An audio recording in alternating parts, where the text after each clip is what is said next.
बोल पिलू. आज काय बनवणार आहेस? आज ना चल दाखव.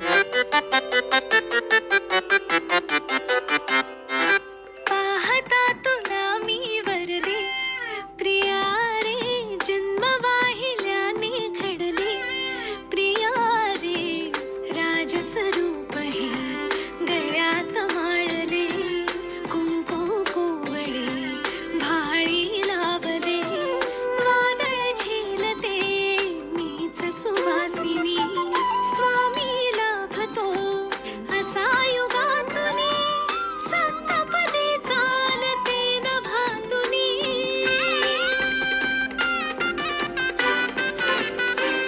मी साजते तुझ्याच लोचना,